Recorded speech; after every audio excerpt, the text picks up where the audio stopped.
जय हिंद दोस्तों स्वागत है आपका आपके अपने YouTube चैनल ज्ञानदेव होस्ट में। और इस वीडियो में मैं आपको बताने वाला हूं स्टेट बैंक ऑफ इंडिया यानी कि SBI clerk online form 2021 mobile से कैसे फिलअप करना है इस बारे में। तो आप इस वीडियो को देखते रहिए, यहां पर आपको पूरी जानकारी दी जाएगी जिससे कि आप इस फॉर्म को बिना मिस्टेक के घर बैठे फिल कर पाएंगे। तो चलिए दोस्तों शुरू करते हैं। दोस्तों यहाँ पर अभी जो वेबसाइट आप वीडियो में देख पा रहे हो, मैं आपको इसका लिंक वीडियो के डिस्क्रिप्शन में देने वाला हूं, जहां पर आपको ऊपर की तरफ इस भर्ती के एलिजिबिलिटी क्राइटेरिया के बारे में संपूर्ण जानकारी जानने को मिल जाएगी। आपको इन सभी जानकारी को चेक करते हुए नीचे आना है और नीचे आकर के आपको यहां पर जो अप्लाई ऑनलाइन का लिंक है इसके ऊपर क्लिक करना है। इसके ऊपर क्लिक करने के बाद यहां पर आपके सामने वेबसाइट आ जाएगी। अब आपको यहां पर click here for new registration इसके ऊपर क्लिक करना है। इसके ऊपर क्लिक करने के बाद यहां पर दोस्तों आपको अपना फर्स्ट नेम एंटर करना है जो कि 10th की मार्कशीट के अनुसार होना चाहिए। उसको दोबारा डाल करके आपको यहां पर कंफर्म करना है, ये भी 10th की मार्कशीट के अनुसार ही होना चाहिए। मिडिल नेम अगर आपका कोई है तो डाल दीजिए, नहीं तो खाली छोड़ दीजिए। फिर आपको लास्ट नेम एंटर करना है और लास्ट नेम भी आपको दोबारा डाल करके कंफर्म करना होगा। यहां पर आपको अपना वैलिड मोबाइल नंबर एंटर करना है, उसको दोबारा डाल करके कंफर्म करना है। अगर आप कोई अल्टरनेटिव नंबर देना चाहते तो दे सकते हैं, नहीं तो आप इस ऑप्शन को खाली भी छोड़ सकते हैं। फिर दोस्तों आपको अपनी ईमेल आईडी एंटर करनी है। यहां पर आपको अपनी ईमेल आईडी का सिर्फ एड्रेस डालना है, जैसे कि मैं यहाँ पर आपको डाल करके दिखाने वाला हूँ। फिर आपको डोमेन नेम के ऊपर क्लिक करके ये सिलेक्ट करना है कि आपकी ईमेल आईडी कौन से डोमेन के ऊपर है। तो मेरी gmail.com के ऊपर है, मैं यहाँ से gmail.com सिलेक्ट कर लेता हूँ। अब आपको अपनी ईमेल आईडी को यहाँ पर डाल करके कंफर्म करना है और इस बार आपको पूरी ईमेल आईडी एंटर करनी है। ये करने के बाद जो भी जानकारी आपने भरी है इनको अच्छे से चेक कर लीजिए और चेक करने के बाद ये सिक्योरिटी कोड यहाँ पर एंटर करके सेव एंड नेक्स्ट के ऊपर क्लिक कर दीजिए।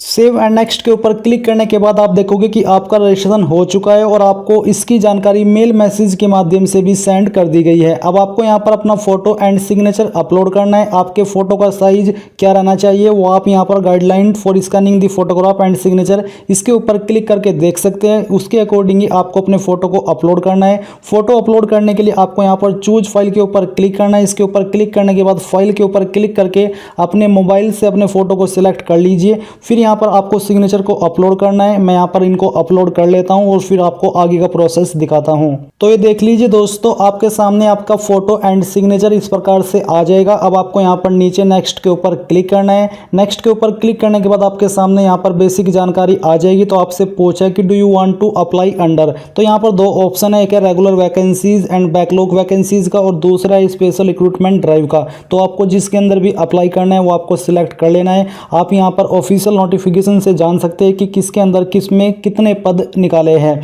तो यहाँ से हम सिलेक्ट कर लेते हैं फर्स्ट वाला ऑप्शन। फिर आपके सामने सर्कल का जो ऑप्शन है ये एक्टिव नहीं है, इसका मतलब ये एक्टिव तब होगा जब आप स्पेशल रिक्रूटमेंट ड्राइव के अंदर अप्लाई करेंगे। तो यहाँ से हम सर्कल सिलेक्ट कर लेते हैं। सर्कल इसमें दो है। अगर आप सेकंड वाले ऑप्शन को सिलेक्ट करते हैं, अगर हम फर्स्ट को सिलेक्ट करते तो आपके सामने यहाँ पर सर्कल आ जाएंगे। आप इनमें कौन से सर्कल में अप्लाई करना चाहते हैं वो आपको सिलेक्ट कर लेना है। सर्कल प्रेफरेंस फर्स्ट, ये अगर आपके सामने ऑप्शन एक्टिव है तो आपको चूज कर लेनी है। सेकंड आपको सिलेक्ट कर लेनी है state you want to apply for, आप कौन से स्टेट के लिए अप्लाई करना चाहते तो यहाँ पर दो ऑप्शन है, आपको इनमें से कोई एक सिलेक्ट कर लेना है।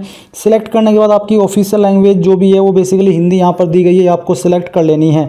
अब आपसे आगे पूछा है कि जो हिंदी लैंग्वेज है क्या वो आपने 10वीं या फिर 12वीं के अंदर वन ऑफ सब्जेक्ट के रूप में पढ़ी है, क्योंकि तभी आप एलिजिबल हो पाएंगे। तो चलिए हम यहाँ पर यस कर देते हैं। कास्ट कैटेगरी आपकी कौन सी है वो आप यहाँ पर सिलेक्ट कर लीजिए। जनरल ओबीसी से 700 प्लस फीस ली जा रही है और SC ST से कोई भी फीस नहीं है। तो आपको अपनी कास्ट कैटेगरी यहाँ से सिलेक्ट कर लेनी है। सब कास्ट का अगर आपके सामने ऑप्शन एक्टिव है तो आपको सब कास्ट यहाँ पर एंटर करनी होगी। इसके बाद अगर आप EWS कैंडिडेट है तो आपको उसके ऊपर टिक करके बताना है क्या आप विकलांग है और आपकी विकलांगता 40% या उससे ज़्यादा है तो आपको उसके अकॉर्डिंग यहाँ पर यस नो में बताना है। फिर दोस्तों यहाँ पर जो बाकी के ऑप्शन है ये आपको नहीं भरने, आपको religion to which you belong ये सिलेक्ट करना है कि आप कौन से रिलीजन से बिलोंग करते हैं। इसको सिलेक्ट करने के बाद यहाँ पर आपके सामने आएगा do you belong to religious minority community, जो रिलीजियस माइनॉरिटी कम्युनिटी है क्या आप उससे बिलोंग करते हो, अगर हाँ तो यस कीजिए, नहीं तो आपको नो करना है। नेशनलिटी के अंदर यहाँ पर इंडियन रहने दीजिए। क्या जो इन कैटेगरी को छूट मिलती है जैसे कि woman judicially separated divorced woman, क्या आप वो चाहते हैं, अगर हाँ तो यस कीजिए, नहीं तो आपको नो करना है। अगर आप एक्स सर्विसमैन है तो यहाँ पर यस कर दीजिए, नहीं तो यहाँ पर भी आपको नो करना है। अगर आप DIS एक्सेस कैंडिडेट हो तो यहाँ पर यस कर दीजिए, नहीं तो यहाँ पर भी आपको नो करना है। इसके बाद अगर आप डी एक्सेस कैंडिडेट है, अगर है तो यस कर दीजिए, नहीं तो यहाँ पर आपको नो करना है। फिर दोस्तों यहाँ पर आपके सामने एक और ऑप्शन है, are you matriculate ex serviceman हुआ है ऑब्टेंड, तो अगर आप इसके अंतर्गत आते हो तो आपको यस नो में यहाँ पर बताना है। अगर आपके सामने ऑप्शन एप्लीकेबल हो रहा है, are you already working in SBI, अगर आप SBI के अंदर ऑलरेडी काम कर रहे हो क्लरिकल कार्डरे की पोस्ट पर, तो आपको यस करना है, नहीं तो नो कर देना है। इसके बाद क्या आपने स्टेट बैंक ऑफ इंडिया में पहले भी काम किया है और बाद में आपने इस्तीफा दे दिया था? अगर हाँ तो यस कर दीजिए इस वाले ऑप्शन में, नहीं तो आपको नो करना है। क्या आपके ऊपर कोई जो लोन का रिकॉर्ड है या क्रेडिट कार्ड का ड्यू है यानी कि बकाया है? अगर है तो यस कर दीजिए, नहीं तो आपको इस ऑप्शन में नो कर देना है। फिर दोस्तों इस वाले ऑप्शन में भी आपको अपने इस क्वेश्चन के अकॉर्डिंग यस नो में आंसर कर देना है। State UT to which the preliminary examination centre belong, यानी कि जो आपका प्रीलिमिनरी एग्जाम सेंटर है वो आप कौन सी स्टेट के अंदर रखना चाहते हैं वो आपको सिलेक्ट करना है। फिर उस स्टेट के अंदर कौन सी डिस्ट्रिक्ट में रखना चाहते हैं, यहाँ पर आपके सामने काफ़ी सारी डिस्ट्रिक्ट है तो वो आप सिलेक्ट कर लीजिए। इसके बाद आपको सेम तरीके से मेन एग्जाम की जो स्टेट है वो सिलेक्ट करनी होगी कि मेन एग्जाम आप कौन सी स्टेट में रखना चाहते हैं। और उसके बाद दोस्तों यहाँ पर आपके सामने ऑप्शन आएगा, I intend to bring the following ID when appearing for the examination, तो आपको यहाँ पर टिक कर देना है कि हाँ मैं ये ID देने वाला हूँ जब मैं एग्जाम के लिए आऊँगा। और आपको यहाँ पर कोई एक ID सिलेक्ट कर लेनी जो कि आपके सामने दी जा रही है। इस ID का नंबर आपको यहाँ पर भर देना है। फिर आपको अपनी डेट ऑफ बर्थ यहाँ पर सिलेक्ट कर लेनी है। ये सिलेक्ट करने के बाद आपका जेंडर क्या है वो यहाँ से आपको सिलेक्ट करना है। क्या आप जुड़वा हो, अगर हो तो यस कर दीजिए, नहीं तो आपको यहाँ पर नो कर देना है। अगर आप यस कर रहे हो तो आपको अपना जो जुड़वा का जेंडर है मेल फीमेल वो बताना है और उसका नाम भी बताना होगा। मैरिटल स्टेटस आपका क्या है वो स्टेटस आपको सिलेक्ट कर लेना है। इसके बाद आपको अपने फादर का फर्स्ट नेम एंटर करना है, मिडिल नेम है तो डाल दीजिए, नहीं तो खाली छोड़ दीजिए। फिर लास्ट नेम एंटर करना है। इसी प्रकार से आपको अपनी मदर्स का फर्स्ट नेम मिडिल नेम और लास्ट नेम यहाँ पर एंटर करना है। नीचे आती है आपके सामने कोरस्पोंडेंस यानी कि प्रेजेंट एड्रेस की जानकारी, तो जो भी आपका एड्रेस है आपकी ID के अकॉर्डिंग वो यहाँ पर आपको फिलअप कर देना है। इसके बाद आपको अपनी स्टेट यहाँ से सिलेक्ट कर लेनी है। फिर आपको अपने पोस्ट ऑफिस या डिस्ट्रिक्ट का पिन कोड यहाँ पर एंटर करना है और नीचे है आपके सामने same as address for correspondence, यानी कि अगर आपका प्रेजेंट और परमानेंट एड्रेस सेम है तो यहाँ पर टिक कर दीजिए। टिक करने के बाद दोस्तों यहाँ पर आपके सामने आपकी फीस का अमाउंट आ रहा है। अगर आप SC/ST से भर रहे हो इस फॉर्म को तो आपके सामने यहाँ पर NIL आ जाएगा। ये सब जानकारी फिल करने के बाद आपको नीचे सेव एंड नेक्स्ट के ऊपर क्लिक करना है। अब यहाँ पर आपके सामने दोस्तों क्वालिफिकेशन की जानकारी आ जाएगी, तो आपको यहाँ पर ग्रेजुएशन के ऊपर क्लिक करके चूज करना है कि जो आपकी ग्रेजुएशन है वो आपने कंप्लीट कर ली है, ये अभी आप कर रहे हो। तो हम यहाँ से पास सिलेक्ट कर लेते हैं। ये सिलेक्ट करने के बाद आपको यहाँ पर अपना स्ट्रीम सिलेक्ट कर लेना है कि आपने कौन से स्ट्रीम के अंदर की है। अगर इनमें से कोई स्ट्रीम में की है तो वो सिलेक्ट कर लीजिए, नहीं तो अदर्स के ऊपर क्लिक करके खुद से एंटर कर दीजिए।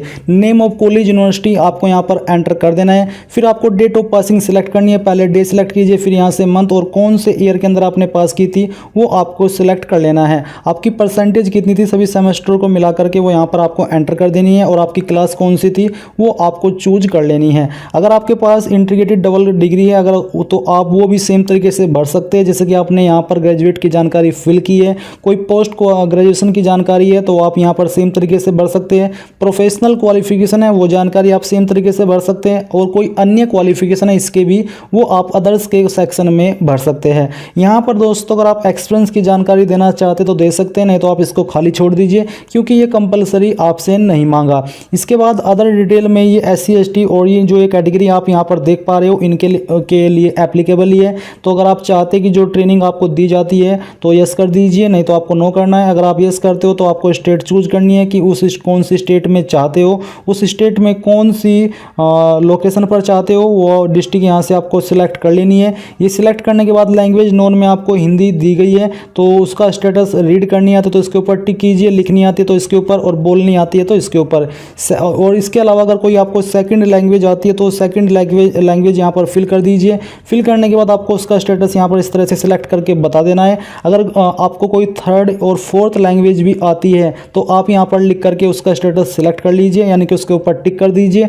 और टिक करने के बाद आपको ये सब जानकारी चेक करते हुए सेव एंड नेक्स्ट के ऊपर क्लिक करना है। सेव एंड नेक्स्ट के ऊपर क्लिक करने के बाद आपके सामने आपके फॉर्म का प्रीव्यू आ जाएगा। यहाँ पर आपके द्वारा भरी गई सभी जानकारी को आपको चेक कर लेना है और यहाँ पर फोटो के नीचे I confirm that this is my photo यहाँ पर टिक करना है। टिक करते हुए आपको सभी जानकारी चेक करते हुए नीचे आना है और नीचे आकर के यहाँ पर आपको इसके ऊपर टिक करना है। यहाँ पर आपको टिक करना है और तीसरी जो आपका ये थर्ड बीच वाला है इसमें अगर आप ओके करके यहाँ से I confirm that this my signature इसके ऊपर टिक करते हो और कंप्लीट रजिस्ट्रेशन के ऊपर क्लिक करते हो और कुछ इस तरह से आता है। तो इसका मतलब ये है कि जो आपने आईडी दी है वो नाम और जो नाम आपने फॉर्म के अंदर भरा है वो सेम नहीं है, इसलिए आप इसको अनटिक करके यहाँ पर कंप्लीट रजिस्ट्रेशन के ऊपर क्लिक करके यहाँ से ओके करके ओके कर दीजिए। तो इसके बाद दोस्तों आपके सामने यहाँ पर थंब इंप्रेशन और हैंड रिटन डिक्लेरेशन को अपलोड करने का ऑप्शन आ जाएगा। तो हैंड रिटन डिक्लेरेशन में क्या लिखना है वो आपको वीडियो के डिस्क्रिप्शन में मिल जाएगा। वो लाइन आपको एक ब्लैंक पेज के ऊपर लिख करके उसको स्कैन करके यहाँ पर अपलोड करना है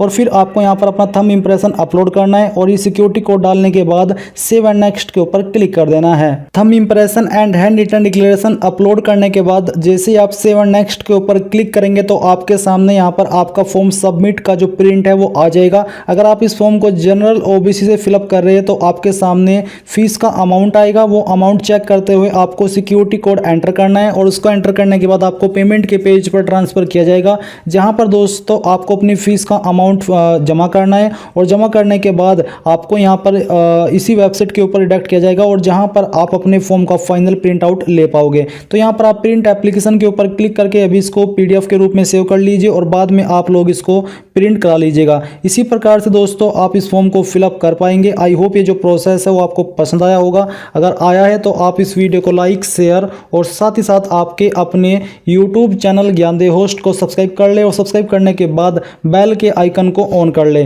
थैंक्स फॉर वॉचिंग। जय हिंद।